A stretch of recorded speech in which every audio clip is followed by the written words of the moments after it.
প্রবীণ সাংবাদিকদের জন্য অবসর ভাতা চালুর বিষয়ে অনেকটা অগ্রগতি হয়েছে বলে জানিয়েছেন তথ্য ও সম্প্রচার মন্ত্রী জহিরুদ্দিন স্বপন। সকালে বাংলাদেশ মেডিকেল বিশ্ববিদ্যালয়ে চিকিৎসাধীন সাংবাদিক ইসমাইল হোসেন নেগাবানকে দেখতে গিয়ে মন্ত্রী একথা বলেন। বরিশাল প্রেস ক্লাবের সাবেক সভাপতি ইসমাইলের হাতে কল্যাণ ট্রাস্টের অনুদান হিসেবে 1 লাখ টাকার চেক তুলে দেন মন্ত্রী। এ সময় সাংবাদিক কল্যাণ ট্রাস্টের ব্যবস্থাপনা পরিচালক বাসির জামাল ও ট্রাস্টি বোর্ডের সদস্য খন্দকার কাউসার হোসেন উপস্থিত ছিলেন। পরে সাংবাদিকদের তথ্যমন্ত্রী জানান, প্রবীণ সাংবাদিকদের আর্থিক নিরাপত্তার বিষয়টি দীর্ঘদিন ধরে উপেক্ষিত ছিল।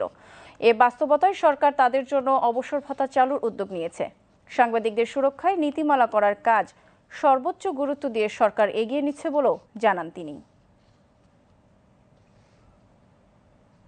আধুনিক সভ্যতাতে গণমাধ্যম হচ্ছে চতুর্থ স্তম্ভ একটি আধুনিক গণতান্ত্রিক রাষ্ট্রের জন্য, এবং সেই ক্ষেত্রে যদি আমরা হিসাব করি, নির্বাহী বিভাগ, বিচার বিভাগ এবং আইন বিভাগ রাষ্ট্রের পক্ষ থেকে যেভাবে সুরক্ষা পায়, চতুর্থ স্তম্ভ হিসাবে গণমাধ্যম জগৎ কোনো প্রাতিষ্ঠানিক কাঠামোর মধ্যে না থাকার কারণে রাষ্ট্রর পক্ষ থেকে সেখানে খুব একটা পৃষ্ঠপোষকতা থাকে না।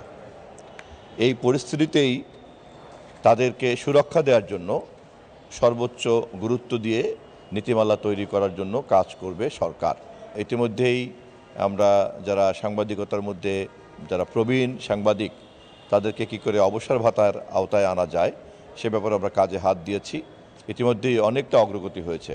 আশা করি একটা সন্তোষজনক পর্যায়ে যেতে পারবো।